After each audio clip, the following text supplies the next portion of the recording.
అందరికీ నమస్తే అండి. కాజు కట్లీ ఎలా ప్రిపేర్ చేస్తామో, అదే విధంగా పల్లి కట్లీ అనేది ఎలా రెడీ చేయాలనేది చెప్తాను. చాలా సింపుల్‌గా మనం దీనిని రెడీ చేసుకోవచ్చండి. టేస్ట్ అయితే చాలా బావుంటుంది. మీరు కూడా ట్రై చేయండి.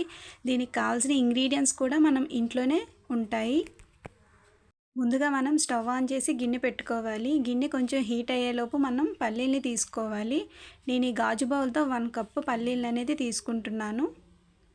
ఈ పల్లీల్ని ఆ గిన్నెలో వేసి వేయించుకోవాలి. లో ఫ్లేమ్లోనే పెట్టాలి. పల్లీ టేస్ట్ అయితే బాగుంటుంది. ఈ లో ఫ్లేమ్లో పెట్టి మనం వేపడం వల్ల ఈ విధంగా మనం చూసుకుంటూ ఉండాలి. ఈ కలర్ వచ్చేటప్పటికి స్టవ్ అనేది ఆఫ్ చేసుకుంటే సరిపోతుంది. ఇవి కొంచెం చల్లారాక దీనికి ఉండే పొట్టు మొత్తం తీసేసి మనం ఈ విధంగా బౌల్లో రెడీ చేసుకొని పెట్టుకోవాలి. తర్వాత మిక్సీ జార్ తీసుకొని ఈ పల్లీలు మొత్తం కూడా వేసి సాఫ్ట్గా పేస్ట్ చేసుకోవాలి. ఈ విధంగా పేస్ట్ చేశాక మళ్ళీ స్టవ్ ఆన్ చేసి గిన్నె పెట్టుకోవాలి. అందులో మనం షుగర్ అనేది వేసుకోవాలి. మనం ఈ గాజు బౌల్తో పల్లీలు అనేది 1 కప్ తీసుకున్నాం. అందులో 3/4 కప్ అనేది షుగర్ తీసుకోవాలి. కొంచెం వాటర్ అనేది యాడ్ చేయాలి.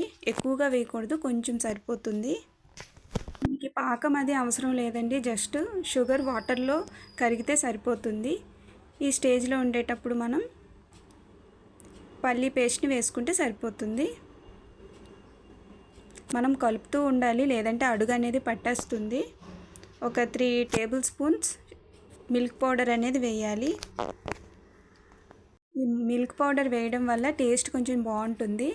ఒక 2 టేబుల్ స్పూన్ నెయ్యి కూడా వేయిస్తూ తిప్పుతూ ఉండాలి, అడుగు అనేది పట్టేస్తుంది. ఈ విధంగా చేసేటప్పుడు మనం ఈ విధంగా సాఫ్ట్గా వస్తుందండి.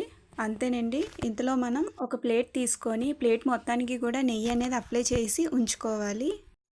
గిన్నెలో ఉన్నది మొత్తం కూడా ఈ విధంగా స్ప్రెడ్ చేసుకోవాలండి. తర్వాత మనం పీసెస్గా కట్ చేసుకోవాలి. వేడిగా ఉండేటప్పుడే కట్ చేసుకోవాలి, చల్లారిపోతే అవి పీసెస్గా రావు.